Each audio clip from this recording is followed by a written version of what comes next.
오늘 누가복음 15장 17절에서 23절 말씀, 세 번째 아버지께로 나아가는 말씀 읽겠습니다. 17절부터 23절입니다. 시작. 이에 스스로 돌이켜 이르되 내 아버지에게는 양식이 풍족한 품꾼이 얼마나 많은가. 나는 여기서 주려 죽는구나. 내가 일어나 아버지께 가서 이르기를 아버지, 내가 하늘과 아버지께 죄를 지었사오니 이제부터는 아버지의 아들이라 일컬음을 감당하지 못하겠나이다. 나를 품꾼의 하나로 보소서 하리라 하고 이에 일어나서 아버지께로 돌아가리니 아직도 거리가 먼데 아버지가 그를 보고 치근히 여겨 달려가 목을 안고 입을 맞추니 아들이 이르되 아버지, 내가 하늘과 아버지께 죄를 지었사오니 지금부터는 아버지의 아들이라 일컬음을 감당하지 못하겠나이다 하나 아버지는 종들에게 이르되 제일 좋은 옷을 내어다가 입히고 손에 가락지를 끼우고 발에 신을 신기라. 그리고 살찐 송아지를 끌어다가 잡으라. 우리가 먹고 즐기자. 아멘. 우리가 이 탕자의 비유 요즘 이렇게 안 하고 두 탕자의 비유 이렇게 얘기하더라고요. 첫째, 둘째, 둘 다 탕자. 이 말씀 지금 세 번째로 보고 있습니다. 계속 이 전체적인 문맥을 통해서 이것이 둘째, 집 나간 둘째의 포커스가 맞춰있기보다는 이 비유를 들게 된 이유가 예수님이 죄인과 세리들과 장녀들과 같이 밥을 먹는 것에 대해서 바리새인, 첫째를 대표하는 바리새인, 서기관들이 어떻게 죄인과 같이 먹느냐, 잔치를 베푸느냐 이렇게 질문하는 것에 대해서 예수님이 대답하시는 세 가지의 장면이었습니다. 성경을 자꾸 이렇게 문맥으로, 흐름으로 보는 거죠. 그러니까 성경을 통으로 읽기 시작하면서 이런 것들이 조금씩 들어오죠. 조금씩. 사실 성경이 신기한 것은 정말 성경의 66권이 약 40명 정도의 저자가 시대도 다르고 각각 다른 상황에서 기록했는데 그 흐름이 일괄되게 흘러가는 거죠. 왜 그럴까요? 성령님께서 감동으로 성경을 기록하게 하셨기 때문에 그런 거죠. 이 사건이 사실은 아버지를 떠나서 자기가 원하는 것으로 나갔다가 허랑방탕하여 결국은 망하고 그것을 유랑하며 결국은 돼지 주엽 열매를 먹는 그 자리에 갔다가 다시 돌아오는, 떠났다가 다시 돌아오는, 많이 듣던 표현 아닙니까? 하나님을 떠났다가 하나님께로 다시 돌아오는, 이게 하나님을 떠나는 유랑, 그래서 나그네의 삶을 살다가 다시 본향으로 돌아가는, 귀향하는, 귀환하는 이 과정들이에요. 어찌 보면 이거는 성경의 전체적인 흐름이죠. 전체적인 흐름. 하나님을 떠나 자기가 원하는 나라를 만들어 보겠다. 유토피아를 내가 내 힘으로 내가 하나님 돼서 만들어 보겠다라고 생각하고 하나님을 떠났던, 그래서 그로 말미암아 나그네의 삶을 살고 있던 우리에게 이제 다시 주께로 돌아가는 이 과정들, 이 여정들, 이것이 또 이 말씀 가운데 기록되어 있는 거죠. 이 가운데 계속 사람의 마음 속에 있는 건 뭐냐면 본향을 향한 어찌 보면 고향과 같은, 아니면 집과 같은 본향을 향한 향하고자 하는 그 마음이 인간의 본질 가운데 있는 거죠. 요즘은 조금 덜하지만 우리나라도 명절이 되면 고향을 향해서 가죠. 이게 이제 미국 사람이나 서양 사람들이 보면 이해가 되지 않는 거죠. 명절 되면 고향을 향해서 가는데 평상시 4시간 걸리면 갈 거리를 그때는 막 16시간, 20시간 걸려도 가요. 저도 어렸을 때 그걸 기억이 나요. 그래서 어떤 아주 말 잘하시는 선생님이 이렇게 얘기했어요. 전우의 시체를 넘고 넘어 가는 게 아니라 그 귀한 길에 많은 인파를 넘고 넘어 집으로 가요. 거기서 부모를 만나고 식사 몇 끼 한 두세 끼 하고 또 다시 전우의 시체를 넘어서 다시 돌아와요. 이 나라에 있는 모든 민족의 대이동이 일어나요. 만약에 국가 시책으로 이런 거 하나가 딱 이런 관심과 이 정도의 돈을 써가지고 한다면 안 될 일이 없을 정도로 거기에 쏟아붓는 돈과 시간과 정성이 어마어마하죠. 그런데 그것을 누가 시켜서 하는 게 아니라 마다하지 아니하고 그 고향을 향하여 나아가는. 성경적으로 보면 다시 본향을 향하여 나아가는 거죠. 우리 안에 그것에 대한 동경함이 있어요. 자, 17절 다시 한번 볼까요? 시작. 이에 스스로 돌이켜 이르되 내 아버지에게는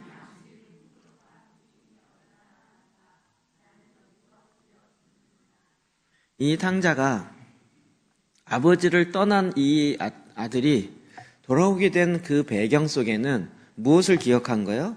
아버지의 집을 생각한 거죠.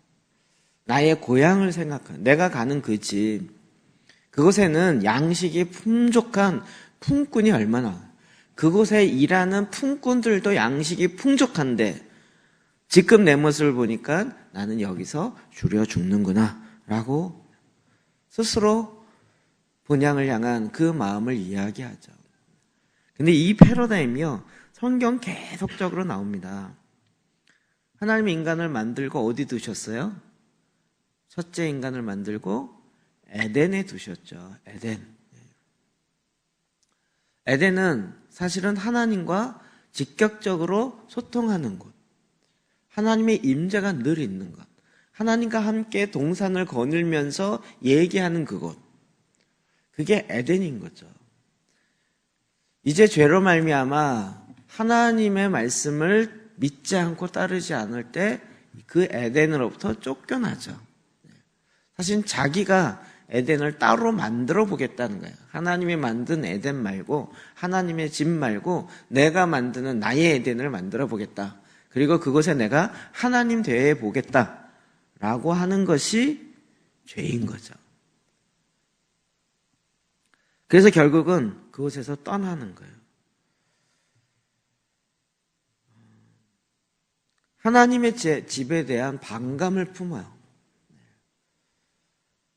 그래서 내가 하나님이 되는, 내가 왕이 되는 나의 집을 지어보겠다라는 거예요. 이 둘째가 사실은 그 마음이죠.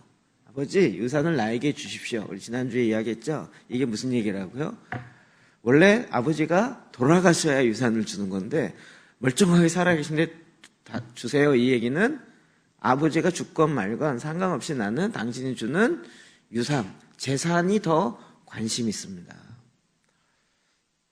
진짜 할 수 없는 이야기인데 자기의 나라, 자기가 한번 뭔가 해보고 싶은 이 이기적인 욕망에 결국 아버지께 재산을 달라 그러면서 떠나는 거죠.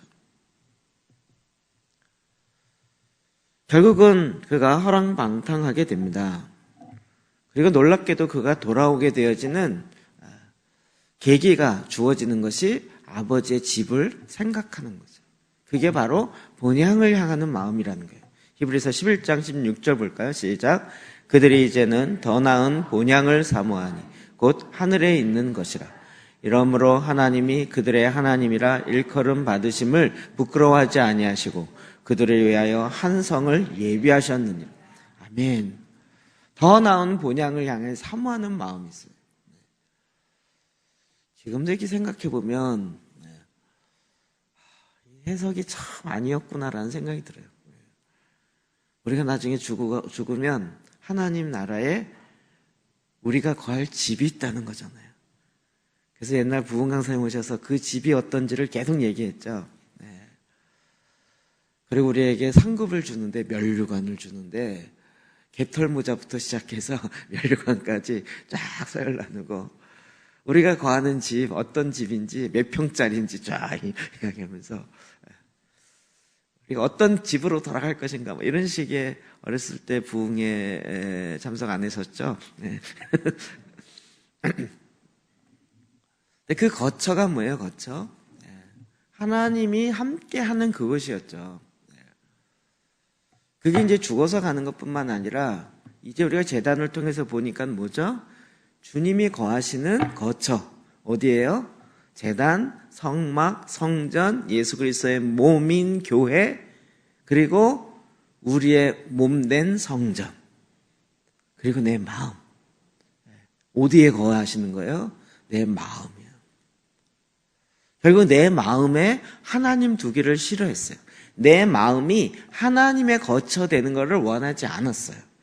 그리고 내 마음을 내가 왕인 나의 거처를 만들기 원하는 거죠.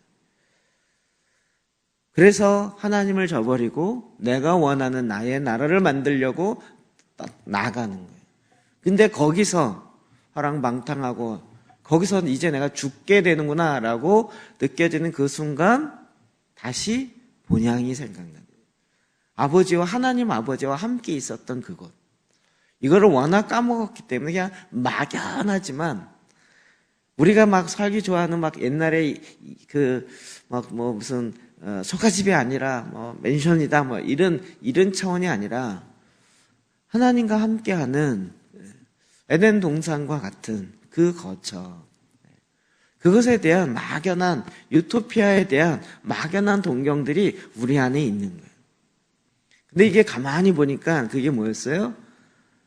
신랑 되신 예수 그리스도와 연합하여 하나 되는 것이었고 그것이 원래 우리가 있었던 본향이었던 거죠. 그래서 그것을 향하여 다시 일어나서 돌아간다고요. 하나님도 하나님이 그들의 하나님의 일컬음 받기를 부끄러워하지 아니하시고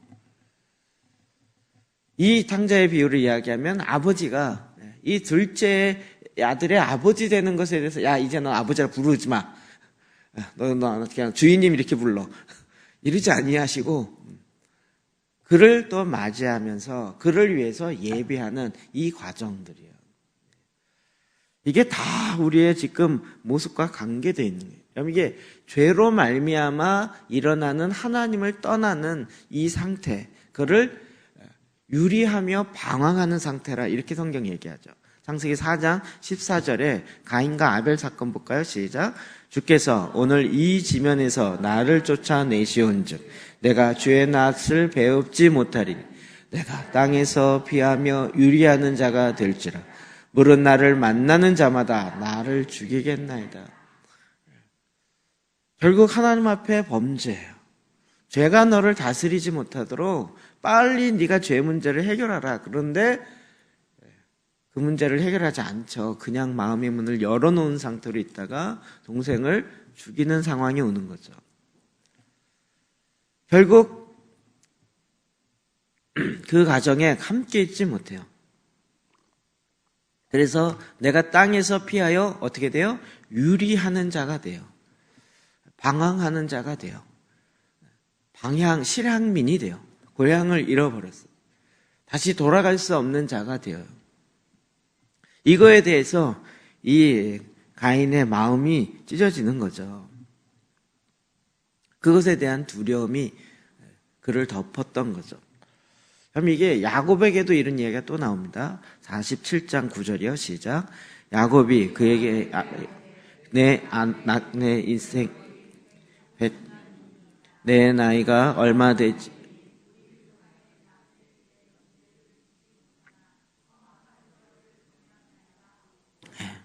나그네 길의 세월이 130년이네요.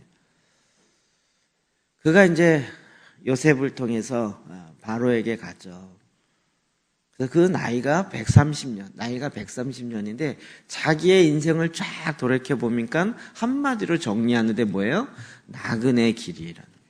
나그네 길의 세월.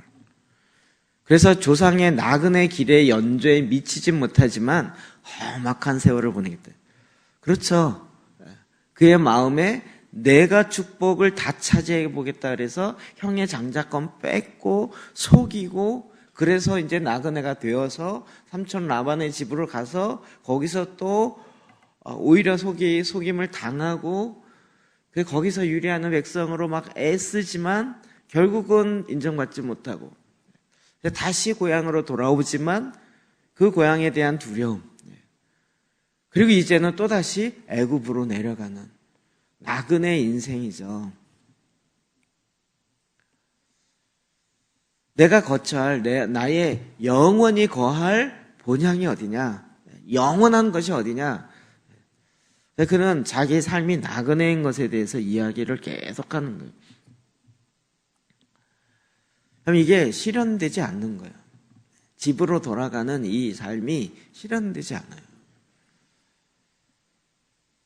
우리가 여기서 지금 정말 주님이 우리에게 본질적으로 이야기하는 핵심이 뭐냐는 거예요. 그 아버지 집이 뭐냐는 거죠. 아버지 집은 막 넓은 집이고 뭐 좋은 게 많은 집, 이게 아니라 아버지가 있는 집이라는 거예요. 너무 간단한 얘기죠. 아버지 집은 누가 있어요? 아버지가 있는 거예요. 아버지가 있어서 좋고 음식이 풍요롭고 그 종들까지도 잘 먹고 잘 사는 이런 차원이 아니고, 그것은 아버지가 있는 집인 거예요. 결국 우리 마음속에 하나님 아버지가 있는 그곳을 향한 본향을 향한 그 마음이 이 영의 본질 가운데 있는 거죠. 그런데 아버지를 떠나잖아요. 아버지의 집을 떠나는 건 아버지를 떠나는 거예요. 다시 얘기하면 하나님을 떠나는 거죠. 자, 이 탕자가 하나님을 떠나면서 어떻게 됐을까요? 13절부터 16절 볼까요? 시작. 그가 그 후 며칠이 안 되어 둘째 아들이 재물을 다 모아가지고 먼 나라에 가 거기서 허랑방탕하여 그 재산을 낭비하더니 다 없앤 후 그 나라에 크게 흉년이 들어 그가 비로소 궁핍한지라 가서 그 나라 백성 중 한 사람에게 붙여 사니 그가 그를 들러 보내어 그가 돼지 먹는 죄업 열매로 배를 채우고자 하되 주는 자가 없는지라. 아멘. 네. 결국 뭐였어요? 재산을 다 모아다가 먼 나라 가서 내가 원하는 나의 나라를 만들어 보겠다는 거죠. 근데 결국 그거는 허랑방탕한 삶이었고 그가 갖고 있는 모든 재산을 다 낭비해버리는 삶인 거죠. 다 없앤 후에 그 나라에 크게 흉년이 들고 그가 비로소 궁핍한지라. 그럼 그가 그냥 먹을 걸 못 먹어서 궁핍했다, 여기서 끝나는 게 아니죠. 이제는 그 나라 백성 중 한 사람에게 붙어 살아요. 이게 뭘까요? 속된 말로 빌어먹어요. 얻어먹으면서 사는 존재가 돼버렸어요. 그랬더니 그 한 사람이 그를 들러보내서 돼지를 치게 했어요. 이 돼지가 갖고 있는 의미 아시겠죠? 유대인들은 정한 음식, 부정한 음식, 정한 동물, 부정한 동물을 나누잖아요. 그래서 코셔를 하는 거죠. 그러니까 돼지고기를 안 먹는 거죠. 지금도 이게 생각나는데요. 한국에 이스라엘에서 기도한다는 몇몇 분들이 자기도 이 코셔를 하겠다고 그런 거 몰랐어요. 그래갖고 기도하고 나서 배고하니까 그냥 뭐 사 먹기는 어렵고 그냥 김밥 사서 먹읍시다.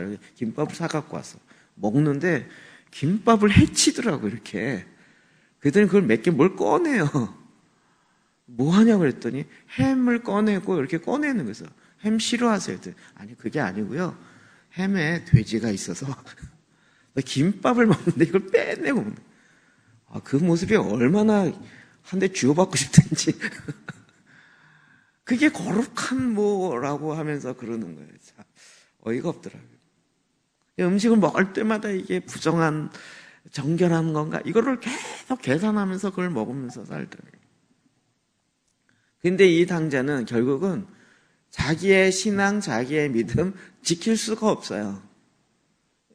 그냥 부정한 짐승인데 그 가운데 살 뿐만 아니라 그 부정한 짐승이 먹고 배를 채우려고 하는 주염 열매조차도 먹을 수가 없는 이 상황이 된 거죠. 이게요, 그냥 재산을 탕진했다가 아니라 그의 내면이 무너지고 자존감도 무너지고요.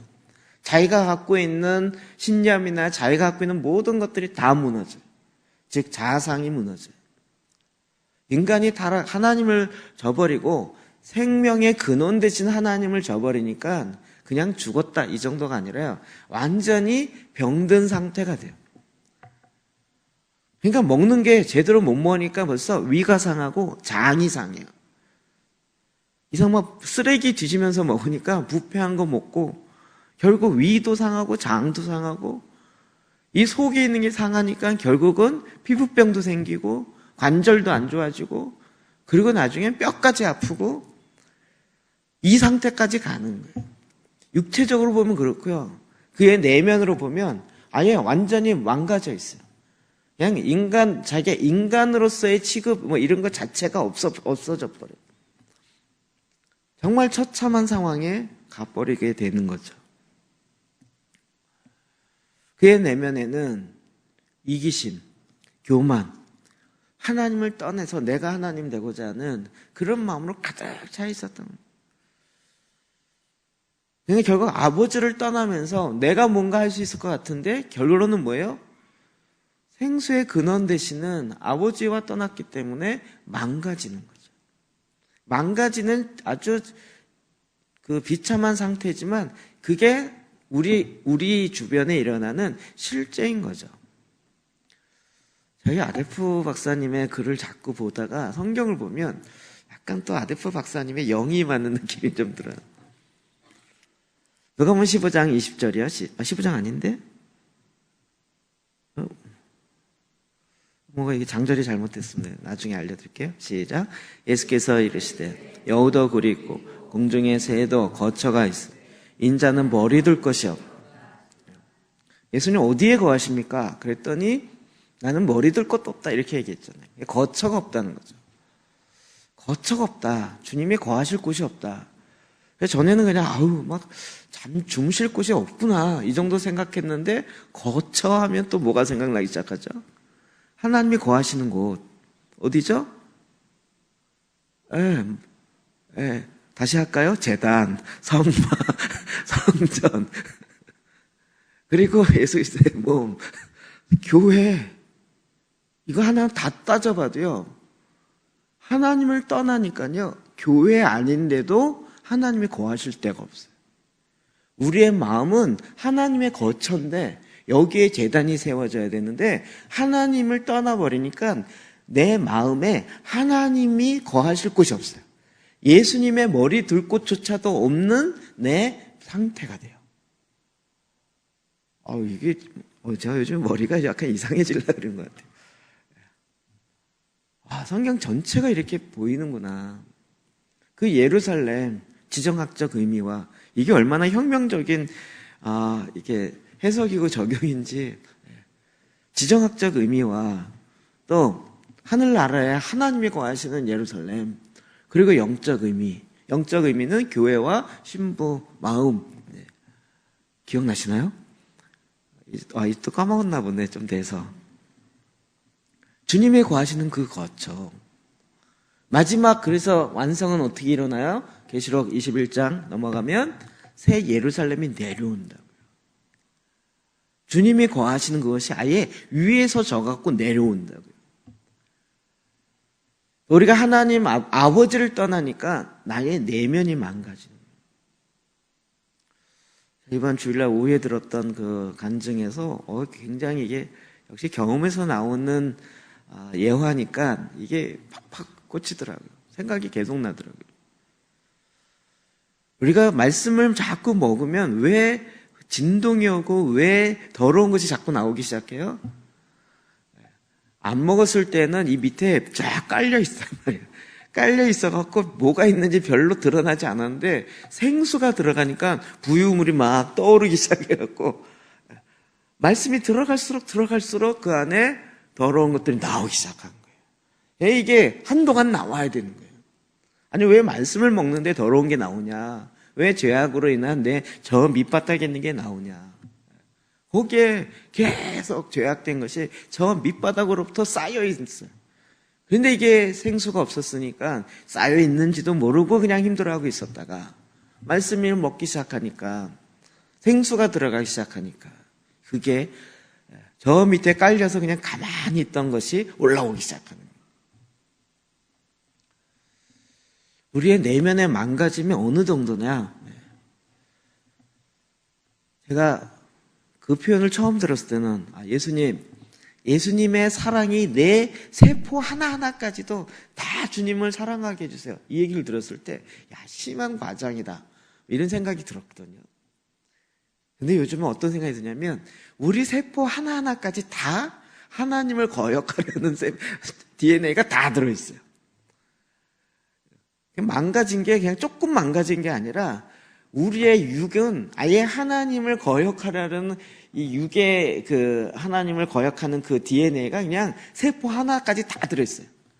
그런 거 느끼시죠? 죄가 얼마나 나와요? 영원토록 나와요. 끊임없이 나와요. 파도 나와요. 주님이 우리 안에 거하실 처소가 없다는 거예요. 주님의 머리를 곳이 우리 안에 없어요. 나의 생각, 나의 계획, 나의 무엇으로 꽉 차 있어요. 주님이 삐죽고 들어올 거처가 없어요. 그러니까 그것이 부패하기 시작하고 결국은 허랑방탕하게 낭비하게 되죠. 시간을 낭비해요. 재산을 낭비해요. 자기 인생의 귀한, 정말 다시는 돌아오지 않는 인생의 귀한 순간순간들이 확 지나가면 후회되는 일들이 오는 거죠. 그것뿐만 아니라 내 삶이, 나의 안에 있는 정서가 여전히 망가진, 그래서 지정의가 다 망가져요.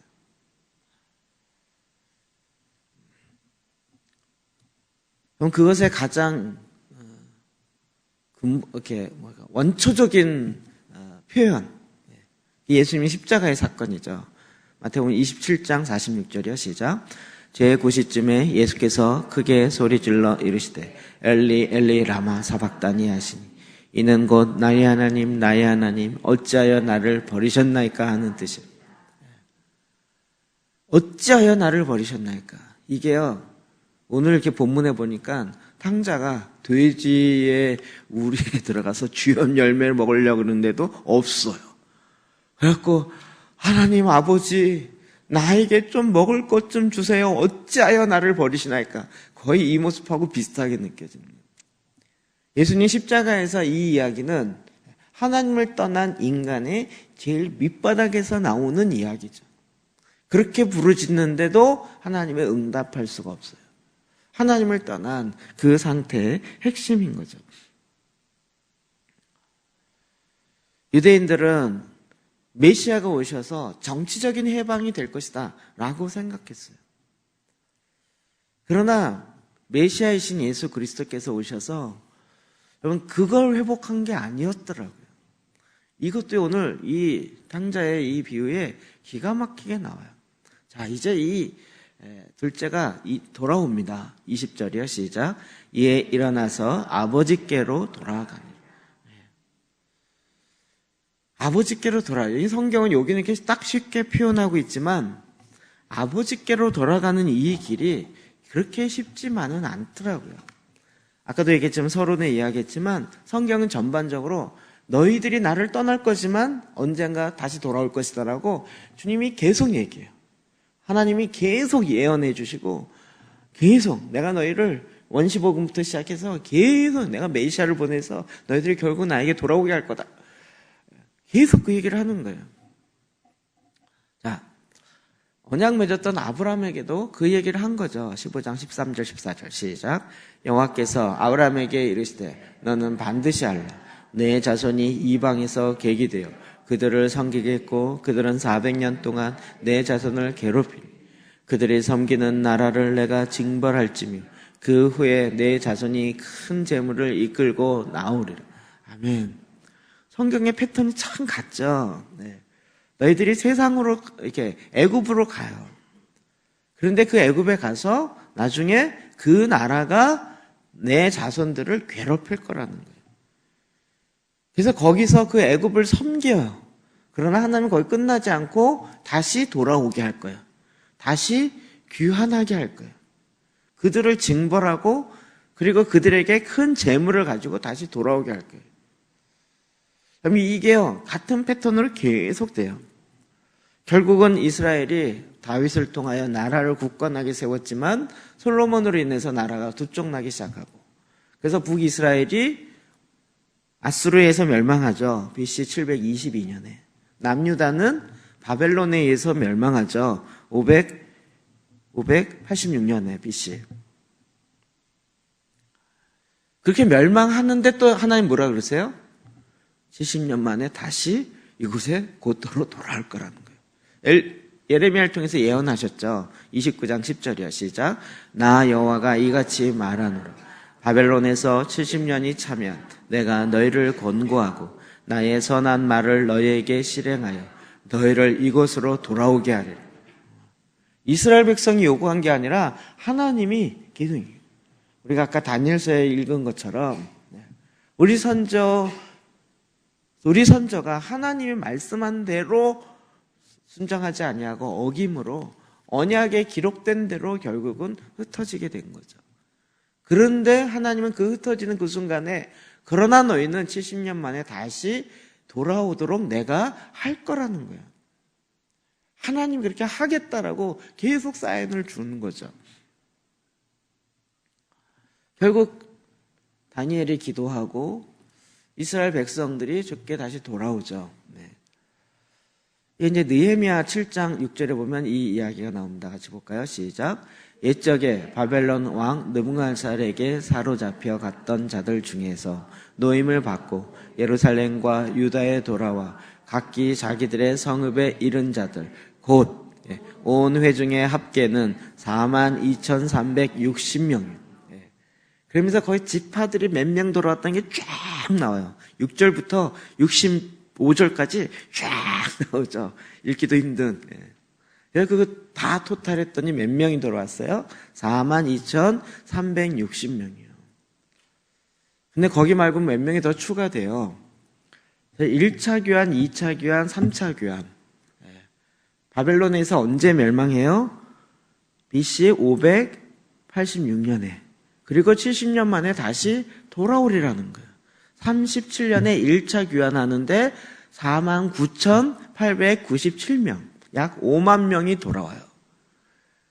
5만 명이 돌아왔다는 건데 이스라엘 전체를 볼 때 많은 수일까요? 적은 수일까요?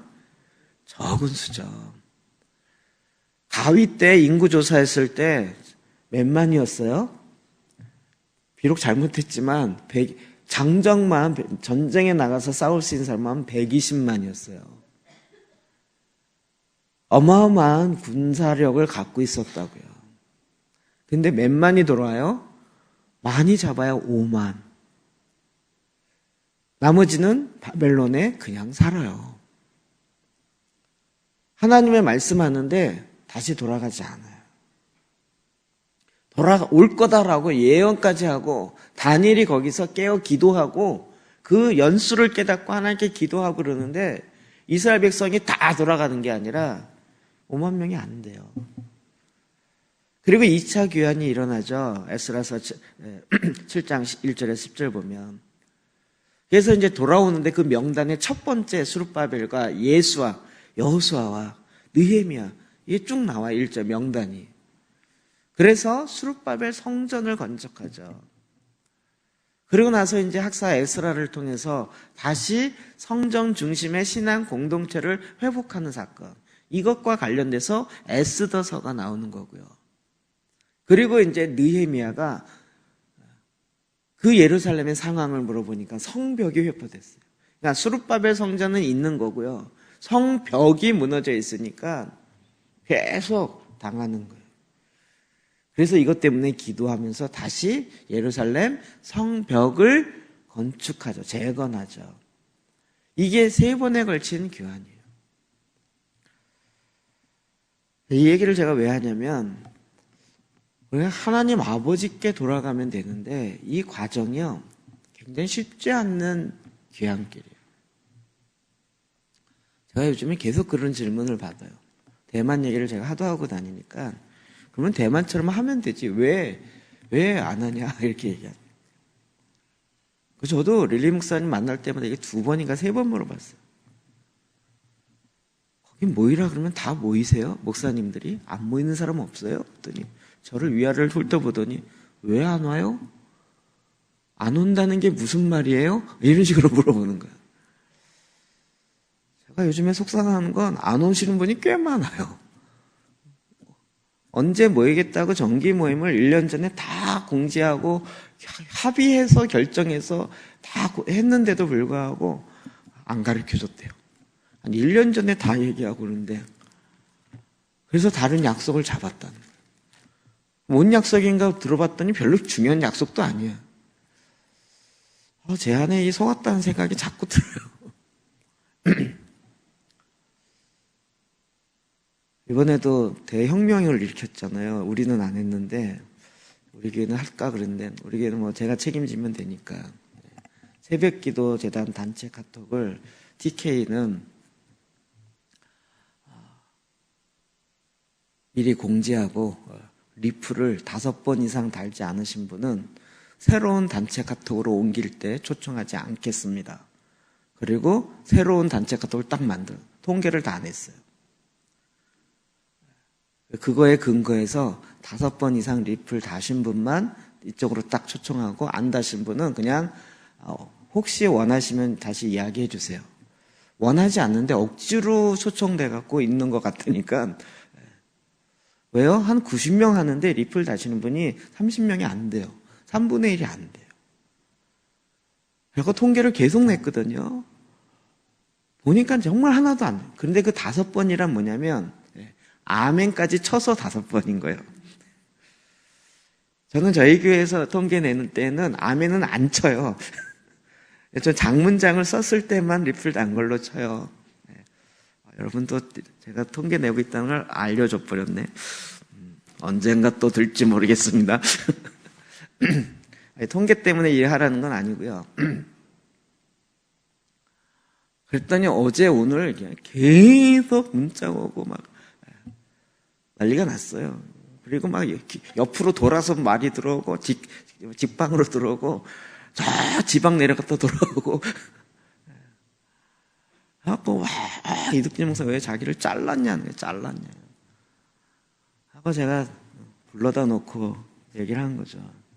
이게 기준이 이만한데, 나는 리플은 안 달았어도 매일 빠짐없이 했다는 거예요.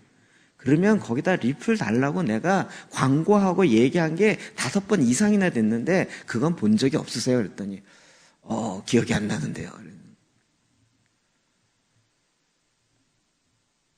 내가 자른 게 아니라 당신이 성의를 한 번도 안 보인 거라고. 나는 그것 만드느라고 2시간 몇 시간씩 하면서 애쓰면서 한 번이라도 리플을 달아달라고 본 흔적, 새벽 예배 하느라고 못 봤대. 새벽 예배에서 못 보면 주중이라도 보고 거기에 리플을 달아라. 그게 어려우면 거기다가 아멘만이라도 달아주세요라고 광고를 했는데도 다 봤대요. 제가 이번에 완전 그렇게 했더니 난리가 났어요. 이득진 목사 나쁜 놈 됐어요. 그래서 제가 그 중에 이제 키맨 되시거나 이런 분들은 개인적으로 전화하고 만나갖고 이야기를 했어요. 막 씩씩거리다가 저만 만나면 갑자기 꼬리를 팍 내리시고 미안하다고 열심히 하겠다고 그러면서 다시 초청하고. 이런 해프닝을 지금 하고 있어요.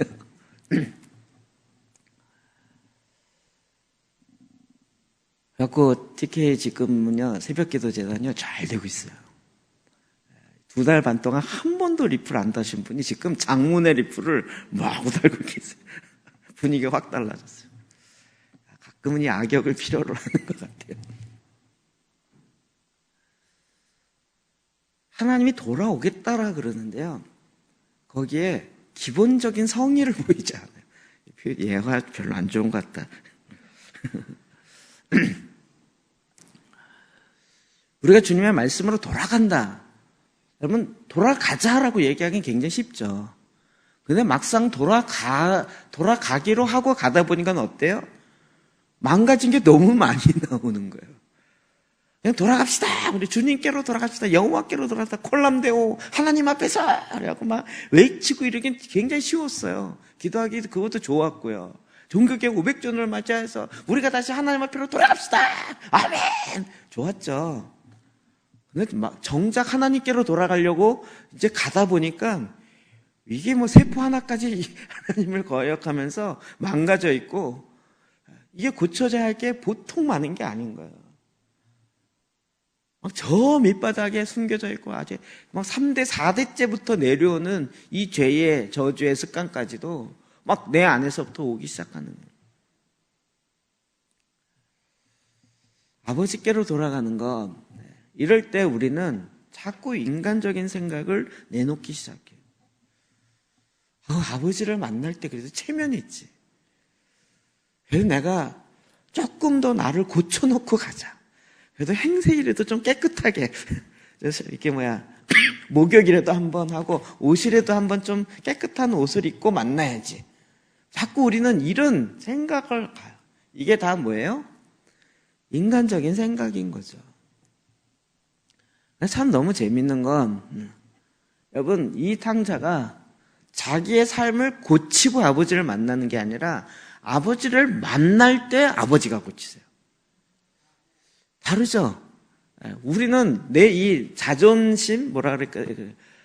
그래도 내가 아버지 재산의 3분의 1을 가지고 왔는데, 이게 정말 빵원으로 가기 미안하니까, 그래도 한 100만 원은 들고 가야 되지 않을까? 내가 100만 원 모을 때까지는 계속 해버리라 이랬는데, 평생 이제는 안 되는 거죠.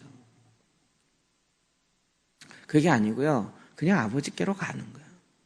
자, 그럴 때 아버지가 어떻게 하셨나요? 22절, 23절이요. 시작.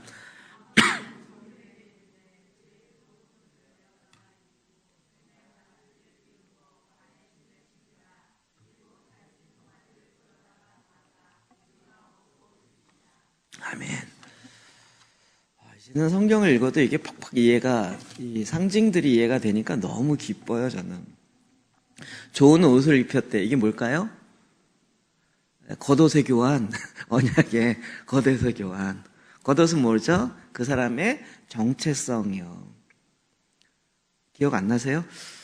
겉옷의 교환, 언약 얘기할 때. 그는 지금 정말 그 자녀의 겉옷을 입고 있는 것이 아니라 돼지를 치는 노동, 그 겉옷을 입고 있잖아요.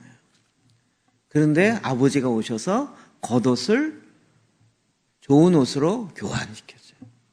나의 정체성을 바꿔요. 이제 더 이상 종이라 하지 아니하고 아들이라고 불러요. 아들이면 곧 후사 하나님의 기업을 물려받을 자인 거예요. 허랑방탕했지만 다시 돌아올 때 나의 정체성이 하나님이 바꾸세요. 아버지가 바꿔요. 내가 나를 바꾸고 나서 돌아오는 게 아니라 아버지께 돌아왔을 때 아버지가 바꾸세요. 우리 그거 이제는 좀 이해되시고 믿어지시죠? 내가 성경을 통해서 내가 뭔가 바꾸고 읽는 게 아니라 워낙 많이 망가져 있어요. 그런데 말씀을 읽을 때 이제 내 안에 새로운 것이 들어오는 거예요.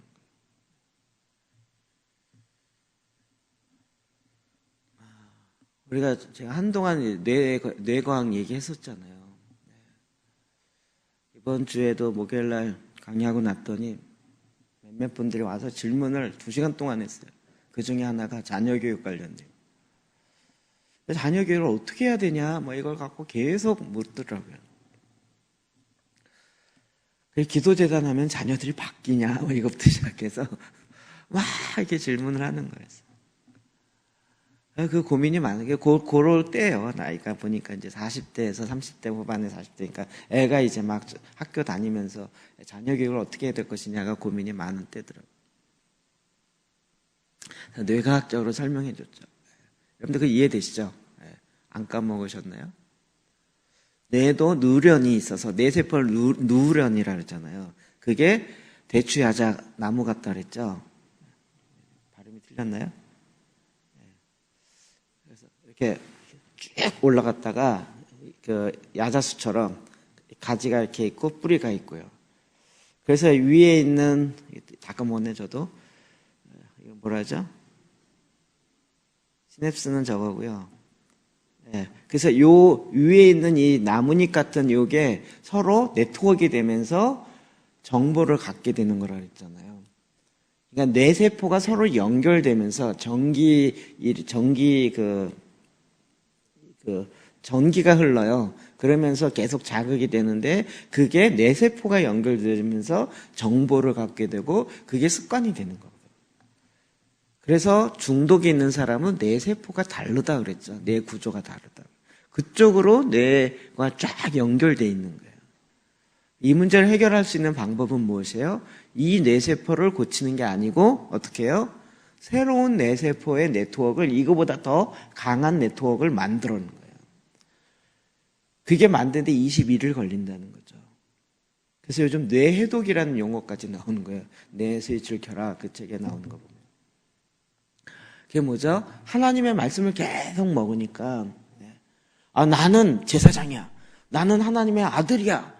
난 믿습니다. 이게 아니고요. 21일 동안 계속 하나님의 말씀을 먹으니까 내 안에 내 뇌세포가 그 말씀으로 네트워크가 딱 되면서 이쪽에서 너는 돼지의 주엽 열매도 못 먹는 이런 인간이 하는 쓰레기 같아. 이랬던 내 이쪽 사고에서 이게 고쳐지는 게 아니라 이거보다 더 강력한 하나님의 말씀이 내 안에 딱 들어오기 시작하는 거죠.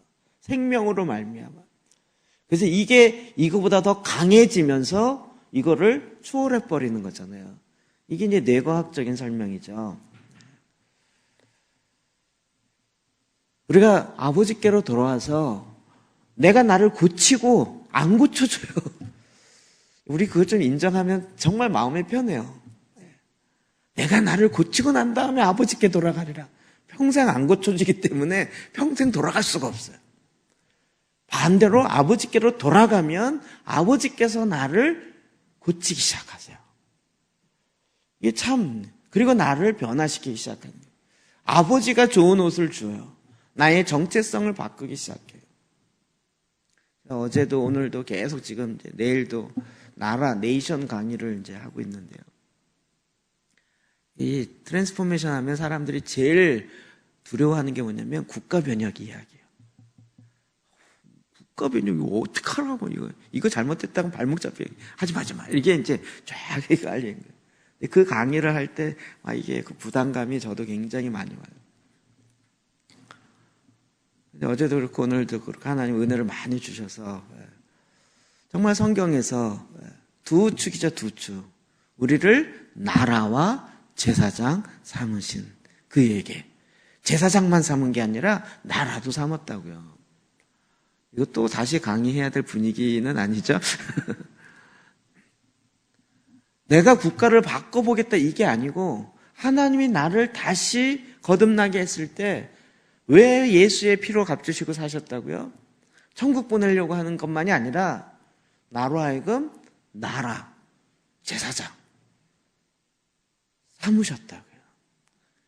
이 귀한 일을 하려고 이 비싼 대가를 치르고 하나님 우리를 속전으로 사오셨단 말이죠. 하나님이 나를 그렇게 사오셨다는데 우리가 할 말이 없잖아요. 옛날로 돌아갈까요? 옛날 쥐염날개 먹던 그것도 못 먹던 돼지우리로 다시 돌아갈까요? 놀라운 것은 그 다음에 이제 손에 가락지를 또 끼워요. 손에 가락지 뭐죠? 도장이에요, 도장. 반지지만 내 손에 가락지가 뭐예요? 왕의 도장이요. 권세를 상징하는 거, 권세요. 발에 신을 신겨요. 이것도 이해되시죠? 신. 당시에는 노예들은 신을 안 신었어요. 그리고 모세가 호렙산에서 하나님을 만날 때 하나님 뭐라고 하죠? 이곳은 거룩한 땅이니 신을 벗어라 얘기하는 거죠. 신을 벗는다는 얘기는 여기는 신을 신기잖아요. 이제 내 아들이에요. 아들이 되는 거예요. 주님의 자녀가 되는 거예요. 그러니 주님께서 우리를 끌어다가 대잔치를 여시는 거예요. 살찐 송아지를 끌어다가 잡고 야 우리가 이제 누리자. 기쁘다. 먹고 즐기자. 여러분 우리가 삼겹살 정교인 파티할 때 성경 본문이 누가 보면 12장 23절인 거 아세요? 4년째 이 본문을 제가 내놨어요. 그리고 설교 제목은 뭐예요? 우리가 먹고 즐기자요. 뒤에 거만 딱 잡아놓고 전교인 삼겹살 파티할 때 주보에 선교설 파티라고 안 쓰고 성경 본문을 누가복음 15장 23절 쓰고 우리가 먹고 즐기자 이렇게 써요. 예, 우리가 먹고 즐기는데도 성경적 근거가 있다 이래가면서 이제 저는 쓰는 거예요.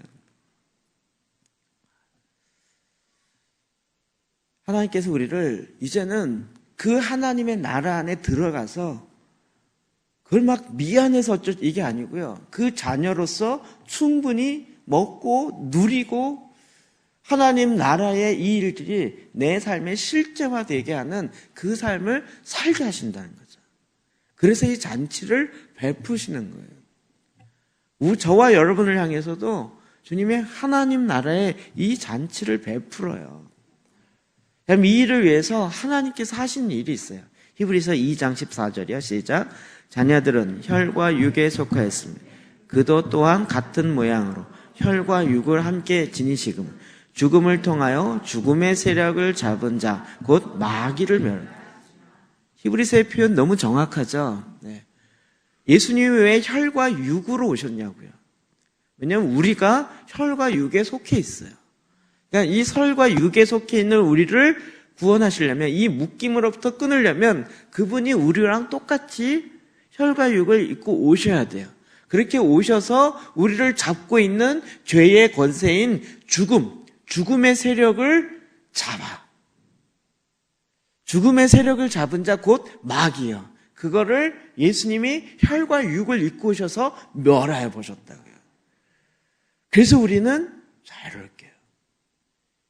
이게 신학적으로 얘기하면 내 목숨을 내어놓는 그 사랑이고요. 아가서로 얘기하면 죽음보다 더 강한 그 사랑인 거죠. 마지막 때에 신부의 영성이 나오는데 이 신부의 영성이 뭐예요? 생명을 내놓는 것을 아까워하지 아니하는 그런 자들이, 주님을 사랑하는 자들이 하나님 나오게 하신다는 거예요. 이게 되려면 뭐가 돼요? 죽음의 세력을 잡은 자 곧 마귀를 멸하는 일이 있고, 이제는 우리가 거기서부터 나와서 이제 주님과 함께하는 이 잔치에 이거를 지금부터 계속적으로 누려간다라는 거죠. 거기서부터 하나님 아버지가 우리를 고치기 시작해요. 여러분, 그래서 하나님 나라 천국에서 이야기하면 계속 그 얘기 나오는 거예요. 이사야 35장 5절 6절 볼까요? 시작. 그때 맹인의 눈이 밝을 것이며 못 듣는 사람의 귀가 열릴 것이며 그때 저는 자는 사슴같이 뛸 것이며 말 못하는 자의 혀는 노래하리니 이는 광야에서 물이 솟겠고 사막에서 시내가 흐를 것입니다. 그때에 맹인의 눈, 메시아가 오시고 하나님 나라가 이루어지고, 그러므로 이제 우리가 이 죄의 속박, 죽음의 세력으로부터 자유케 되었어요. 이렇게 되는 순간 뭐가 돼요? 치유가 일어나요. 그래서 맹인의 눈이 밝아져요. 그러니까 예수님이 오셔서 눈먼 자의 눈을 보게 하는 거예요. 이게 실제적인 기적이기도 하지만 또 우리의 영의 눈이 가둬졌던, 마음의 눈이 닫혔던 우리를 보게 하는 거예요. 전에는 나를 왜 이 세상에 보내셨는지 이해가 안 됐어요. 왜 나를 낳으셨어요? 어머니 왜 나를 낳으셨어요? 이러면서 맨날 따지기만 하고 이상한 노래나 불렀지. 근데 이제 눈이 확 보여지니까 하나님 나를 이걸 위해서 만드셨네. 나의 데스니가 이거네. 이게 막 보이기 시작하는 거예요. 못 듣는 사람의 귀가 열려요. 이스라엘 백성이 구약의 4,000년 동안 하나님의 말씀을 받은 자였지만 그들의 귀가 닫혀 있어서 메시아가 오셔서 말씀하는데 그걸 잘 듣지를 못한 거예요. 사실 소수죠. 바리새인과 서기관들. 그들의 귀가 닫혀 있었어요. 그런데 오히려 가난한 자, 병든 자 이런 사람은 예수님을 향해서 계속 나간 거예요.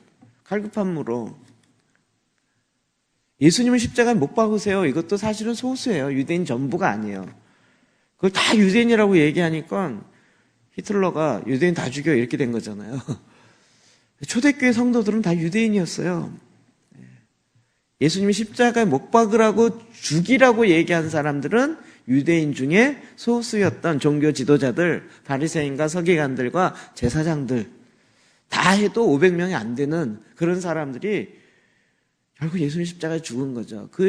그들이 유대인의 지도자이긴 하지만 유대인의 전부는 아니죠. 근데 그 유대인들이 귀가 메시아를 못 들어요. 그런데 예수님이 오셔서, 메시아가 오셔서 귀가 열려. 하나님 나라의 잔치가 열어지기 시작해요. 그때 저는 자는 사슴같이 뛸 거라는 거예요. 다리가 아파하고 힘든데 사슴이 뛰듯이 그냥 펄짝펄짝 가볍게 통통통 뛰어요. 저도 요즘에 이게 아주 그리워요. 제가 계단을 한 칸씩 올라간 적이 별로 없어요. 옛날에 이게 육상하던 게에서 계단은 주로 2칸씩 내지 3칸씩 올라가는 거고, 그러면서 다리 근육도 훈련시키면서 뛰는 게 이게 저의 옛 모습이었는데, 요즘은 한 칸 올라가기도 약간 좀 이게 왜 이렇게 삐그덕거리지? 막 이러면서 옛날을 그리워하는데 주님이 오셔서요, 딱 저는 자는 사슴같이 뛸 거며, 말 못하는 자의 혀는 말을 못해갖고 막 답답하는데 이제 잔치가 벌어지면서 말을 할 뿐만 아니라 노래를 하게 됩니다. 이는 광야에서 물이 솟겠고, 물이 솟는데 어디서 솟아요? 광야, 계곡, 이런 아주 좋은 계곡에 솟는 게 아니라 광야에서, 광야의 삶을 살고 있는 그런 곳에서 물이 솟아나요. 사막에서 시내가 흐를 것입니다. 이게 뭐죠? 예수 그리스도가 오심으로 이루어지는 하나님의 나라, 그리고 그 안에 이루어지는 잔치가 벌어진다는 거죠. 우리가 주님께 돌아가는 이 과정에 잔치가 벌어지는 거예요. 이게 마지막 그림에도 나오죠. 계시록 22장 2절이요. 시작. 길 가운데로 흐르더라. 강 좌우에 생명나무가 있어 12가지 열매를 맺되 달마다 그 열매를 맺고 그 나무 잎사귀들은 만국을 치료하기 위하여 있다. 예수님, 하나님의 보좌로부터 물이 흐르기 시작해요. 보좌로부터. 그래서 그 생수가 흘러서 길 가운데 흐르면 나중에 강을 이루어요. 강 좌우에 생명나무가 있는데 이 생명나무에 12가지 열매를 맺어서 달마다 그 열매를, 1월달에 맺는 열매, 2월달, 3월달.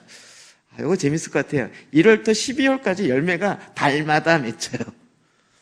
이거 재밌을 것 같지 않아요? 별의별 상상이 다 되는 거죠.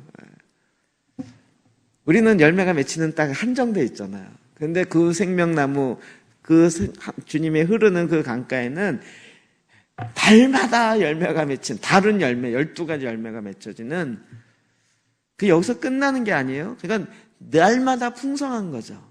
여기서 끝나지 않고 나무 잎사귀들은 어떻게 해요? 만국을 치료한다고. 왜요? 망가졌으니까. 아버지를 떠나서 그의 마음이 망가졌고 육이 망가졌고 정서가 망가졌고 세포 하나까지 다 망가졌으니까. 근데 그 생수의 강에서 흐르는 그 물로 먹고 자란 나생명 나무가 만국을 치료한다고요. 우리가 주제찬양 할 때 했잖아요. 갑자기 생각이 안 나지, 주제찬양. 열방을 치료하는 주님의 손과 발 되어, 이게 나오잖아요. 우리가 주님의 손과 발이 되어서 열방을 치료해요. 뭘로 치료할 거예요? 그런데 생명나무 잎사귀로 만국을 치료하는 일들이 일어난다는 거예요. 이게 다 누가 돼요? 아버지가 하는 거예요. 내가 하는 게 아니고 아버지가 하는 거예요. 그러니까 우리는 아버지께로 돌아가면 되는 거죠. 이게 하나님의 방법이에요.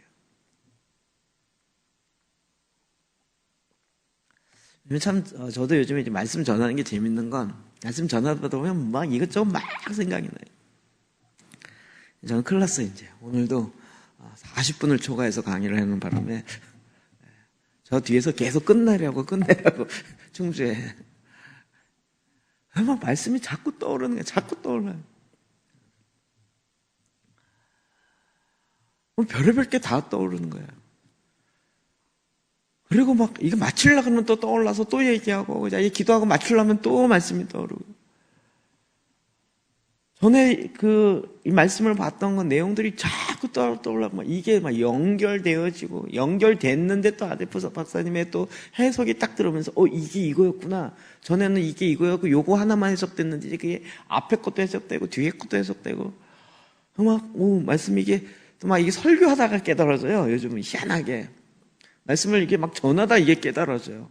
깨달음이 얘기하다 보면 얘기하다가 우와 희한한 게 깨달아지네. 그러면서 막 그게 제 안에 이렇게 들어오게 되고. 제가 참 그런 면에서 치료가 많이 된 것 같아요. 저희 어머니에 의하면 너 진짜 말 못하고 너 같은 애가 어떻게 설교를 하냐. 그리고 저희 외가 쪽에서는 이서방은 말은 하나? 10년 동안 저같이 갖고 말을 못하고 이래 있어갖고 이서방은 교회에서 설교가 아니라 말은 하나? 자네 목소리 좀 들어보게. 이랬던 저였는데요. 이제는 막 시간이 부족해요. 뭐 40분씩 초과하면서 얘기하고 있어요. 치료됐어요.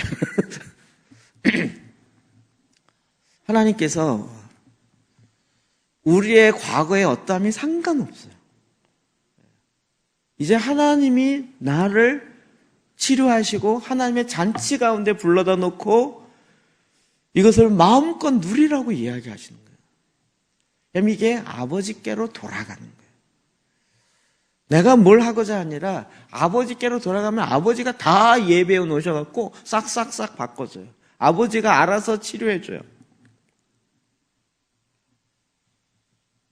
그러니 우리는 그 잔치의 기쁨을 지금부터 누리고 지금부터 그 사랑의 기쁨 가운데 나아갈 수 있는 거죠.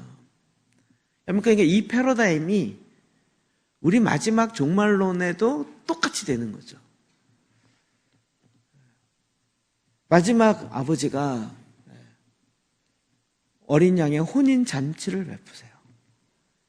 그래서 주님을 사랑하며 주님을 기다리는데 그러다가 순교당해 죽고 목 잘라 죽고 뭐 이랬던 사람의 모든 원한을 다 풀으세요. 이게 죽음을 두려워하지 않으니까 죽음의 권세를 잡은 사탄이 할 게 없는 거예요. 너 죽여 그러면 오 할렐루야 나 주를 위해 죽으면 너무 좋지 뭐 이렇게 나오면 이게 효력이 안 나오잖아요. 우리가 이 말씀 가운데 들어가기 시작하는 거예요. 그게 뭐라고요? 아버지께로 돌아가는 거예요. 내가 뭔가를 고치고 돌아가는 게 아니고 뭔가를 예비하고 돌아가는 게 아니라 아버지께로 돌아가면 아버지가 회복시키시고 아버지가 원형을 갖게 하시고 아버지가 우리로 하여금 에덴 동산의 원래의 집 본향을 그 본향을 내 고향을 향해서 찾아가는 그 어떤 게 아니라 내 안에 이루게 하시고 내가 주님이 거하는 거처가 되게 하셔서 내 안에 계신 주님을 또 만나게 되고 또 만나게 되고 하나님이 계속 그 일을 행하시는 거죠. 오늘 저와 여러분이 두 탕자 중에 첫째일지 둘째일지 금요일날 나오신 분은 첫째에 해당되는 사람이 많다고 그랬죠. 둘째는 여기 안 앉아 있어요. 그러나 아버지가 원하는 그 잔치에 함께 들어가 누리는 거죠. 진짜 이번 주에 하나님께 약간 좀 이렇게 힘든 척 해야 될 것 같아요. 힘든 척 했더니 이번 주에 계속 위로. 힘들어하지 마. 그러면서 위로 해주는 거예요. 평생 처음 아야베에 있는 김재익 성교사님이 저한테 카톡이 왔어요. 그러더니 기도라는 책이 나왔는데 그 책을 좀 교회에서 사용하거나 광고해 주시면 좋겠다고. 그 책 저한테 있거든요. 오늘도 갔더니 또 책을 선물 저한테 주더라고요. 그리고 막 오늘이라고 바빠갖고 봉지대 받아 감사합니다. 그러니 차에 넣어놓고 와서 딱 봤더니 3권 중에 2권이 다 있는 책이에요. 저는 이런 데 위로받아요. 이런데. 하나님이 계속 이렇게 미리 아시고 위로해 주시고 미리 알게 하시고 보게 하시고 그러면서 하나님의 일하심을 계속 내가 너와 함께하고 내가 너를 통하여 이 일을 하겠다라는 사인들을 계속 주세요. 무섭긴 하지만 계속 주세요. 이건 내가 원하는 게 아니고요. 하나님께서 아버지가 하겠다는 거예요. 이번 제가 목요일날 얘기하는데 사람들이 반응하더라고요. 저 반응하는 거 깜짝 놀랐어요. 내가 하나님 아버지의 일을 못한다라는 것을 나도 알고 하나님도 아세요. 내가 국가 변혁을 못한다는 것을 나도 너무 잘 알고 하나님도 너무 잘 아세요. 그런데 하라고 얘기했다면 그건 뭘까요? 뭔가 하나님이 대책이 있다는 거죠. 나도 못해요. 여러분 제가 뭐 할 것 같으세요? 못한다는 거 여러분도 이제 아시겠죠? 모르시겠어요 아직도? 제가 뭐 능력이 사는 게 아니란 말이에요. 나도 못하고 나도 못하는 걸 나도 알고 하나님도 알고 계시는데 그런데 말씀하실 때는 그때는 내가 하는 것이 아니라 하나님이 하시겠다는 거잖아요.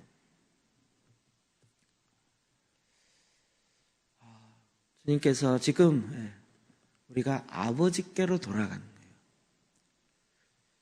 아버지의 집에 돌아가는 거예요. 그 안에 들어가면 아버지께서 나를 옷을 갈아입히시고 반지를 다시 끼우시고 신의 신발을 신기시고 잔치를 베풀어 주시고 그 잔치의 기쁨을 누리게 하시는 거예요.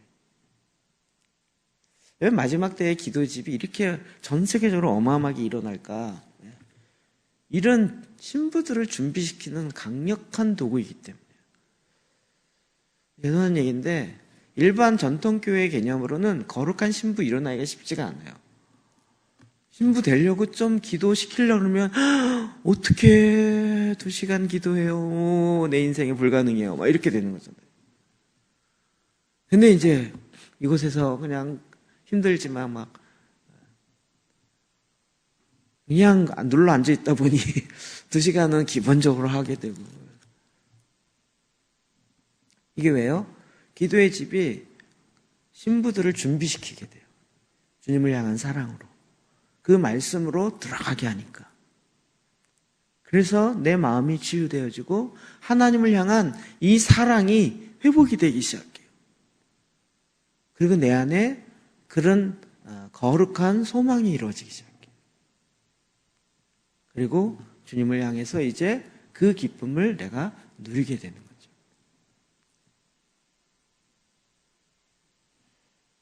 하나님은 지금도 이 탕자가 돌아왔다 여기서 끝나지 않고 그를 통해서 잔치를 베푸세요. 그를 통하여 회복하세요. 저와 여러분 모두를 다 아버지께로 돌아와서 이제는 고생 안 해도 된다가 아니라 이제 아버지께로 돌아와서 내가 자녀 되어짐이 회복되어지고 내 권세가 회복되어지고 나의 정체성이 회복되어지고 이제는 내가 아버지와 함께 동역자 되어서 아버지의 마음을 받으며 아버지가 내 안에 거할 수 있는 예수 그리스도의 머리에 둘 곳이 여기에요 라고 말할 수 있는 자가 되고 그런 것들을 만들어가는 그런 믿음의 사람으로 회복되는 거죠. 그게 바로 아버지께로 돌아가는 거예요. 우리가 첫째 탕자냐 둘째 탕자냐 이거 논할 필요가 없이 그 아버지께로 돌아가는 것입니다. 이 회복의 역사가 우리 안에 있는 거죠. 오늘 내려가다가요. 여러분 차 주차하다 보셨어요? 나무를 쌓아놨는데 제가 이렇게 보는데 웃음이 나는 거야. 막 웃음이 나는데 계속 웃음이 나오는 거예요. 우리 곽동일 우리 성도님 그런 얘기 있어요. 목사님 평생의 나무를 원 없이 떼보세요. 그런 거예요. 하루 종일 떼도 저거 이번 겨울에 다 태울 수 있을까요? 아직 안 보셨으면 한번 가서 보세요. 보고 한 5분만 웃다 가세요.